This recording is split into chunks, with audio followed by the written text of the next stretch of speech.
পশ্চিমবাংলা থেকে পর্যায় শ্রমিক দেবো, ছেলে মেয়েরা কাজ করতে চলে যাবে বাইরে, লেখাপড়া করতে বাইরে যাবে, চিকিৎসা করতে বাইরে যাবে। এখানে কি হবে? এখানকার চাকরি কে পাবে? যেটা বলছিলেন অর্জুন দা, বাংলাদেশ থেকে অনুপ্রবেশকারীরা রোহিঙ্গারা এসে এখানে লোন পাবে, টোটোর জন্য লোন পাবে, আবাস যোজনার বাড়ি পাবে, শৌচালয় পাবে, গ্যাস পাবে, রেশন খেয়ে নেবে। আপনার ছেলে মেয়ে বাইরে যাবে, ওরা এসে এখানে কাজ পাবে। তাই এটা বন্ধ করতে হবে।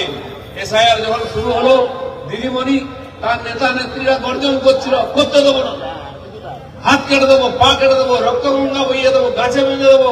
কি হলো?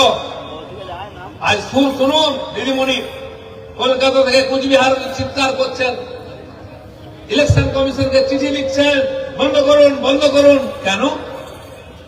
ভাইপো যাচ্ছে ইলেকশন কমিশনে দেখা করতে, বলছে আমার কান মুলে দিয়েছে, আমাকে আঙুল দেখিয়েছে, আমি রাস্তায় গড়াগড়ি দেবো, আমি সভা করব। কেন? এসআইআর তো সারা দেশে হচ্ছে, দু শব্দ নাই। বিহারে 65 লক্ষ নাম বাদ গেল, এখানে 1 কোটি যাবে, 58 গেছে খালি, বাকি রাজ্যে রাজ্যে যাচ্ছে। এখানে মরা কান না কেন? না, মনে হচ্ছে যেন এসআইআর হয়ে গেলেই টিএমসি সরকারটা পড়ে যাবে। আর সত্যি সত্যি পড়বে। মমতা ব্যানার্জি জিতে আসেন ভবানীপুর থেকে, সেখানে 44,500 নাম বাদ গেছে। ববি হাকিম কি বলছেন? যত নাম বাদ দিন, আমাকে হারাতে পারবেন না। 66,000 বাদ গেছে, হিয়ারিং চলছে। শশী পাঁজার কাছে 54,000 বাদ গেছে, 70-72,000 পর্যন্ত একটা বিধানসভায় নাম কাটা গেছে। 2.5 লাখ, 3.5 লাখ যদি ভোটার হয়, 50,000 যদি বাদ যায়, ভাবুন আপনি 15-20-25% ভুয়ো নাম আছে। আর তার থেকে 20-30,000 পেলে ওটাই লিড। বিজেপি টিএমসি ভোট গলায় গলায়, অনেক জায়গায় আমরা এগিয়ে আছি, খালি ভুয়ো ভোটটা মেরে দিয়ে জিতে যাচ্ছে, ওইটা বাদ যাচ্ছে, দুধ আর জল জল হয়ে যাচ্ছে। তাই এত চিৎকার চেঁচামেচি, এত চিন্তা।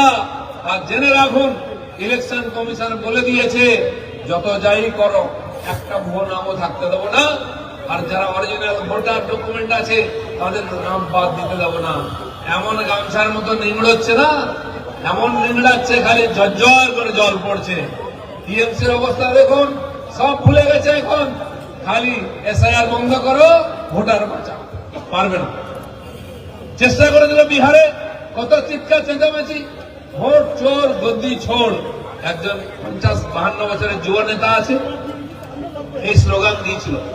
ভোট শেষ হতে উনি গায়েব হয়ে গেছেন, বুঝে গেছেন কি হবে, বুঝে পাওয়া যাচ্ছে বিদেশে।